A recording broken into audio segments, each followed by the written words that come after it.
Hello, my name's Dr. Sam Francis. I'm a doctor of acupuncture here in Brunswick, Maryland, and my wellness center is Five Dances Wellness Center in Brunswick, Maryland. And I wanted to record this class. I initially was going to teach it in January of this year, 2023, and wasn't able to teach it in person. So now I'm going to record this, put it out on my YouTube. And, if you have questions, feel free to reach out. I just feel like these are important strategies for people to know as they recover from COVID. These are not meant to treat or prevent any disease of COVID. But, I'm going to talk about different things here, different strategies for helping the immunity. But it's all natural stuff. It doesn't require any expensive equipment, supplements, or things that aren't available to the average person. And certainly if you have questions, my email address is drsam@5 dances, DANCES, wellness.com. And feel free to reach out and leave me a message. Okay, so here's the class. It's Natural Strategies for Post-COVID Recovery, how to use simple self-care strategies to support recovery from post-COVID or long COVID symptoms. We can reduce fatigue, brain fog, and more so you do more of what you enjoy without worry or stress. So what we're going to learn today in this class, learn the most effective medicine we have to help the body recover from any severe situation and to help the body utilize this strategy effectively. Discover a simple movement that can be done seated or even lying down that can help clear brain fog and give you more energy. And learn about the root of long COVID from a Chinese medicine perspective and how to strengthen the body to promote faster recovery. So, a mercifully brief introduction. I don't like to talk about myself a ton, but I do think it's important you know who you're getting this information from. So, like I said, my name is Dr. Sam Francis. I'm a doctor of acupuncture. That means I've had a 3.5-year master's degree to become a licensed acupuncturist, and then an additional 2.5 years to get what's called a first professional doctorate, with an emphasis on integrative medicine, working with cancer patients, and learning how to do research in this field. So I've been in practice for about 12 years, and usually I specialize in neurological concerns, chronic pain, and anxiety. But lately, in the last year or so, I've been getting a good number of long COVID patients who are looking for ways and strategies to work on their recovery, get better, feel better, and just looking for additional support in that process. So what I'm going to talk about today is part of what these patients have taught me about their recovery and what's really needed, what level of commitment to recovery is needed to really get better and stay better from this. I've had COVID twice. I had COVID in December of 2020, and then I had another bout of it with the Omicron variant in May of 2021. So I've been applying these strategies to my own recovery. Some of them are not only COVID specific, but they're strategies that I've learned from having had late stage Lyme disease in 2005. That was a really long recovery process. That took me about 3 to 5 years to really get over the hump and feel better. And my hope is, knowing this information sooner, you'll be able to recover much sooner than I did in those days before I had studied Chinese medicine and before I knew how to take care of myself properly. So I often send a bonus when I teach this class in person. If you want that bonus, just drop me an email. At the end, I'll put up my email address briefly, and you're welcome to reach out.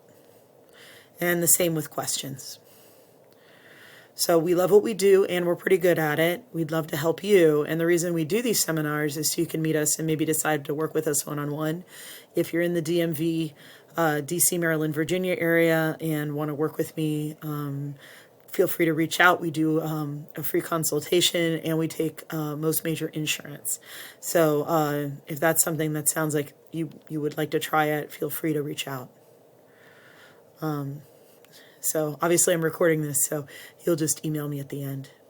The other thing that's important to know with this information is we're not making this up. This is indeed what I tell patients and how I work with them in clinic every day. It's the stuff that's worked for our patients. It's based on holistic principles, so Chinese medicine and just common sense really, but also scientific research. And it's powerful, but it only works if you actually do it.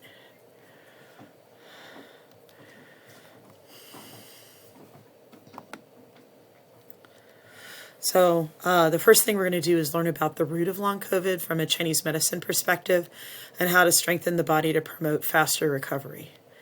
So what is long COVID in Chinese medicine? I wanted to teach you about the root of this first, because then I think the other practices will kind of make more sense that way once you learn this. So in long COVID falls in Chinese medicine falls into the idea of a lingering pathogen. So many diseases can fit this lingering pathogen model, things like Lyme disease, polio, tuberculosis, HIV, etc.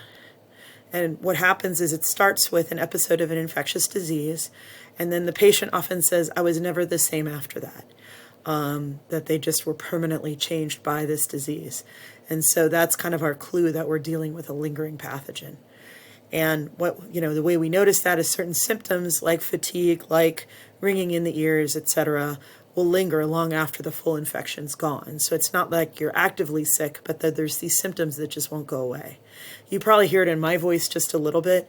I have a little bit of long-term vocal damage from having had COVID in 2020 that I'm still working through. So, I know a little bit about this because I'm working through it myself. So what does long COVID do to the body? COVID invades. It's an invasive force, just like other infectious diseases. But the difference this time with COVID is that it isn't an invader the body is familiar with. Yes, even if you've had the vaccine, the body isn't as familiar with this as an ordinary cold or influenza or some of the other things your body's had a bunch of times. It's like an invader that it's only seen once or twice, so it's just not as familiar with what works best to fight it. So the body is going to throw up a lot more to try to fight it off, and that takes more resources. And so what that leads to is depletion. And when you're depleted, that tends to lower immunity because the body's smart. It's going to prioritize other functions over immunity because in Chinese medicine thought, immunity is important, but so is the work of the major organs in the body, the heart, the lungs, the liver. So the body is going to kind of conserve energy. So your immunity is going to be a little bit off and a little bit depleted. And then the other thing that happens is this also lowers your long-term energy reserves. And so that can leave you feeling more tired. And it's harder to recover too when, it'll be you used to exert an effort and it would take so long to recover, maybe, a couple hours or having a good night's sleep. And instead it might take you 2-3 days or longer to recover from that same activity. So how do we recover? Well, there's a couple different ways. One of the ways we work with is improving your energy reserves. If you think of, we had to dip into our energy reserve savings account in order to fight COVID in the first place. Now we need to start depositing more energy back in there. But if we're depleted, we're just kind of running on empty all the time. So the idea is helping you improve your energy reserves in different ways, but also fulfilling that reserve so that you have it to call upon if needed. And you can kind of liken this to supporting the adrenals in Western medicine. Once the reserves are better and improved, then your immunity is going to get better, and you'll be able to hold off other infectious diseases, other things that are coming through. And the way we do that here is we use acupuncture and sometimes herbs and or supplements to help the body kick out the lingering pathogen. And that is through, when we improve the energy reserves, now your body's got enough energy to fight this off again, rather than just running down the clock. And the end result that we hope for is overall energy and symptoms will improve when we do that. So the overall idea here is refuel for better recovery. So the next point of this class is to learn the most effective medicine we have to help the body recover from any severe situation and help the body utilize this strategy effectively. So what does this medicine do? Well, it works in a number of different ways. It helps you get sick less often by strengthening your immunity. It reduces stress and improves your mood. It helps the body maintain proper weight. That is not so much from a vanity standpoint as if you're at a proper weight, your body isn't under as much stress. So that, again, helps those reserves recover faster. It can also lower the risk of serious health problems going forward, and it's the strongest medicine we have to promote healing.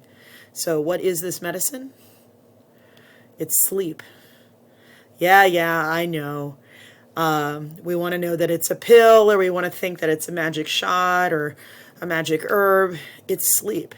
And we don't respect sleep very much in our, Western American lifestyle. Sleep is like, we tend to get just a bare minimum just to get us by.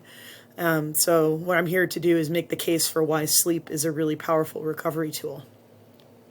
So it's the one period in the day where our minds get to rest. And, we're very, very used to overthinking in our world, taking in news, taking in all sorts of ideologies from all levels of the political spectrum. We tend to chew on things. We tend to get so much data in our day-to-day lives, and our brains aren't necessarily used to that. So the idea is when we sleep, our brains get a chance to turn off, and that's when our brains get to rest. The other thing with sleep is it's when our tissues and organs can most deeply heal, eliminate waste, and work to stabilize the body. So if we're having an issue, sleep is the time when our body works through that for us, because we're not active, because we're not trying to get from one place to another. And the other thing with sleep, it's how we recover our energy, our long-term energy that is sorely tested by new diseases, and it helps us restore our energy reserves. So what disrupts our sleep? Mood issues or anxiety can disrupt our sleep. Again, some of that can be based on the information we're choosing to take in during the day. Some of it is just can be from what we've lived through the last few years. Isolation really affects our mood, and so that could have stirred things up for you that maybe normally you wouldn't have had an issue with. Depression can also be a factor in terms of long COVID, not being able to do the things that you used to do. So all of these are things that can affect our sleep. If we're having any kind of chronic pain, for some people it's a new pain. For some people it's a chronic pain that's been exacerbated by long COVID. If we're having overstimulation before bed, movies or screen time that kind of stir us up, get our brains working again, even though it's the time to kind of calm down and bring our brains down for the night. Caffeine use, especially in the afternoons or evenings, can affect us. Alcohol can definitely affect our ability to sleep through the night. A lot of people, if you're waking up in the middle of the night, alcohol could definitely be something to look at as a factor. Sleep apnea can also be a pretty common disruptor of our sleep. So why sleep matters in this post-COVID recovery space. It really is the most efficient way for our bodies to recover. Most of us are sleep deprived anyway before COVID, especially people with little kids or people that work high-powered jobs. You probably weren't getting enough sleep before all of this. And why sleep matters post-COVID, it's the most efficient way for our immunity to recover from that big, big challenge. And by the way, even if you had mild symptoms and a mild case of COVID, you weren't hospitalized, you didn't require a ventilator, it was still a bigger challenge to your body than you might think. And so, I've had patients come in saying, I don't understand, I just had a very mild case, I maybe had the sniffles for a couple of days, but I still feel exhausted. And it's like, well, your body was fighting harder than you knew. Even though your symptoms were mild, your body was having to fight that off, and that takes a lot out of us. So here's some ways to work on better sleep. Some you may know, some you may not know. One of the things I usually recommend for people is setting a bedtime no later than 10 p.m. and 9:30 is even better, especially if you have chronic fatigue. There is something to be said for going to bed within a certain number of hours after sunset, and that's part of what this bedtime helps you do. Bedtime means in bed, lights out, no phones, no screens, no reading, ready to go to sleep. So it doesn't mean get in bed at 9:30 and then eventually go to sleep at 11. It doesn't mean getting in bed and watching an episode of something. It means really giving your body the space and turning the lights off and just cueing your body to it is rest time now. You can also do exercises like meditation to clear your mind of the day. I call this, a portion of mental hygiene, is letting go of all the crap in our minds during the day that stirs us up or keeps us thinking overnight. Have a meditation or an exercise that helps you do that. YouTube can be a great resource to find things like this. And for my patients, I provide recorded meditations to do this. There's different ways to get this information for free. Do a little research, find a meditation that works for you. What works for one person may not work for you quite as well. But I'm a big believer in guided meditation. And it's kind of like, having a voice on your GPS. Some voices are going to be more soothing to you than others. So, do a little research, try out some things. The other thing to do is to eat dinner earlier. There's an important cycle, the insulin cortisol cycle, that regulates our mood, regulates our ability to fall asleep and stay asleep. And if we eat dinner earlier in the evening, stop eating by 7 o'clock, that's going to help our bodies come down a little more easily. So if you haven't tried that one, that would be definitely a good strategy to try. And this is just, showing you how that cortisol cycle works while we sleep. And if you have questions, feel free to reach out. And now the last segment of the class, we're going to discover a simple movement that can be done seated or even lying down that can help clear your brain fog and give you more energy. So what does simple movement mean? There's different ways to think of it. If you're getting up in the morning and doing a simple movement, it helps knock the rust off. Those of us over 40, I don't think I need to explain that to you. It helps, gentle movement will help the body heal better. We want to do movement that feels good to us, not hardcore running or things like that. And often in this situation, you don't have the energy to do that anyway. So you want to do something that feels good because that releases your endorphins and that also helps your mood. And we're not looking to do this to make us, a certain size or a certain weight. We want to move according to instinct and play. And one of the ways I explain this is animals don't do P90X. When you watch a cat moving around and playing, he's going according to his instinct. He's not following some kind of regimented thing. So when you don't move, that can make your mood and energy worse, what we call stagnant in Chinese medicine. Movement is one of the ways that we clear negative emotions from the body. So staying still is not necessarily the best thing. When you don't move, it can prevent you from doing the things that you would actually enjoy. Healing is often a cycle of rest and movement to help recover. It's not all one thing. It's not all the other. Often, if we don't move, if we remain stagnant, you're going to have a poor quality of life. You're not going to feel good. You're not going to want to get out and do more. You're not going to want to be social. It really, is kind of a downward spiral that way. So when you do move, even with gentle movement, you're going to have an improved mood, your better ability to handle stress as it comes. Joints will going to be more mobile and flexible. Because you're moving, at least somewhat, it's going to help your circulation, promote elimination of inflammatory compounds that might be making pain worse. And then why most people with long COVID struggle to move is they're tired. In reference to getting the sleep right.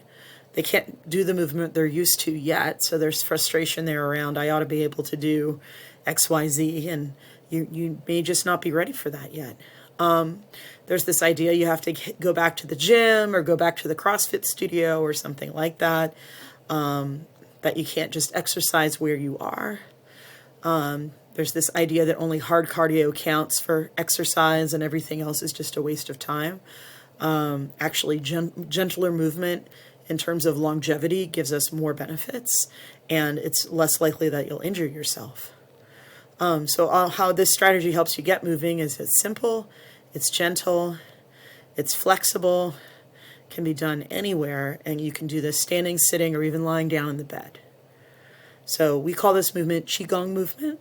Some people kind of shorthand this as Chinese yoga, and that's one way to think of it, but it's gentler than that. You don't have to go up and down, and it's not so much about perfection of form as doing what feels good.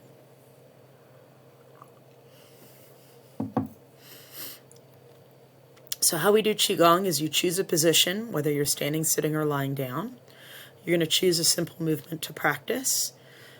Repeat that movement 5 times to start. You can do in the morning, in the evening, and or when you feel very low in your energy. That's a good time to try to do some movement, because when we get things moving a little bit in the body, that should help your mood. And then I say step 5, build up to 10 repetitions in multiple sets, up to 30 minutes a day. Qigong can be pretty powerful, so that's why I have you start with such a small amount. Excuse me.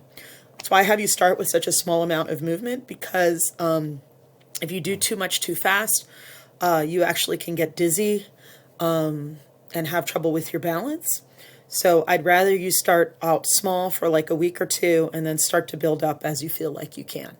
And of course, you can always, drop down a position. If you get dizzy while standing, have a chair nearby so that you can sit and keep doing movement. So I'm going to give you 3 different movements that are all good for helping to recover energy. The first movement is called the fountain. You can try this in a chair or standing. And I'm going to give you a video here to show you how to do that. All right, this is the fountain. You're going to stand with your feet about shoulder width apart and raise the backs of your hands up together while you inhale, and then exhale, make a big circle with your arms. As you inhale, imagine fresh energy coming up from the earth out the top of your head, and any excess or stale energy is going to be released from the top of your head and go out following your arms. This is a really good one to help boost your energy, help you feel better, clear any brain fog that you might have.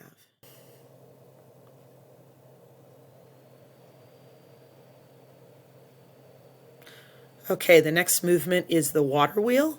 This is another one that's really good for the mornings. You could do this standing, seating, or lying down. You really want to visualize this water wheel moving, giving you energy and clearing your mind. Don't do this at night before bed because it will keep you awake. And I'm going to give you a little video here to show you how to do this movement. All right, this next move is called the water wheel. You're going to stand with your feet shoulder width apart.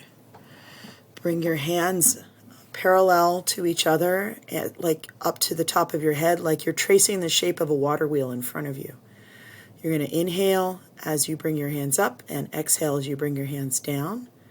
I'm going to show you turn to the side because I put a little roll in my spine for this one. You're going to draw that up through the bottom of your spine and imagine that energy going out the top of your head as you inhale, and then exhale, let go of anything that no longer serves you.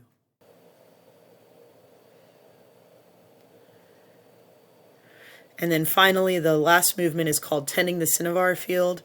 This again helps to fill the energy reserves. You can do this in any position. It's very simple. And again, I'm going to give you a little video clip to show you how to do that one. All right, this last move is called tending the cinnabar field. It's pretty simple. You're just going to stack the palms of your hands one over the other right below your belly button. And then you're going to breathe in into your hands and then exhale. And as you breathe in, imagine there's warmth and tingling and energy being deposited into that lower jiao. This is like putting a deposit into our savings account of energy. And you just keep breathing in and out. In and out.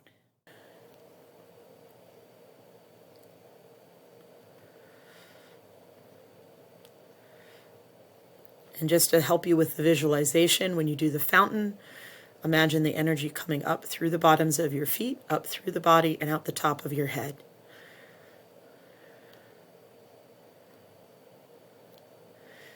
Next, for the water wheel, I like to give you the image of moving the arms out, scooping up that water as fresh energy, bringing it into the bottom of your torso and letting it move up through your body, through your brain, and then as it moves, it's also going to pull any negative energy, anything that's holding you back, and let it deposit it back down into the ground.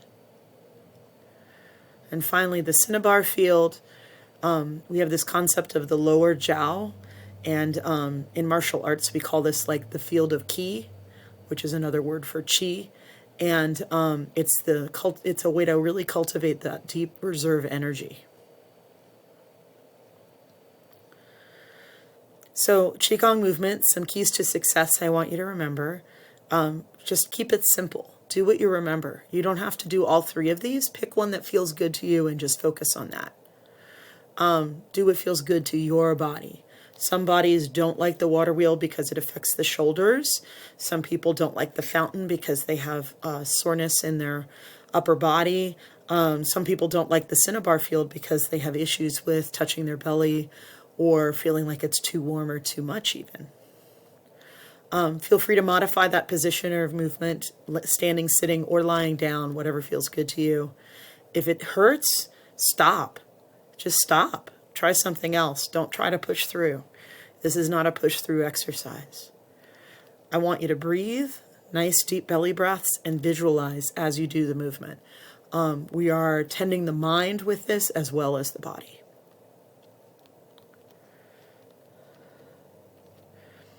When we do Qigong, it can lead to increased energy and increased ability to bounce back from exertion. So, 5 minutes before sleep, this goes back to that meditation that we talked about. We do some deep belly breathing. And again, if you would like a recording of how to do this deep belly breathing, just drop me an email. And any questions in general, feel free to reach out. Here's what I want you to remember from today. If nothing else, your body's intelligent. It's capable of incredible transformation and change, able to heal very quickly when given the chance, and it's always working to adapt to the stress of life, including the stress that we create, emotional, physical, through our diet, through our lifestyle. But it will kick into healing mode the instant you start giving it what it needs. So I want you to fill your mind with good thoughts, do things every day that bring you joy, eat for energy, not only for comfort. When you do these things consistently, your energy will get better, but only you can do it. So here's how we help you do it. Here's how someone like me can help you recover faster. We give you weekly acupuncture to help the body and mind, custom nutrient strategies to give your body what it needs to heal, and lifestyle suggestions to strengthen you and help you live your life again. We help you get better faster and without having to figure everything out on your own. So, if you let me know after seeing this video, I'd be willing to, work with you to get the free consultation going and help you decide if you want to move forward. And I'd even be willing to honor this coupon for $50 off your intake if you watch this online. We keep doing additional seminars, which I'll probably will be recording. Keep your eyes peeled and tell your friends. And thank you for watching this video today. Again, feel free to reach out and take care.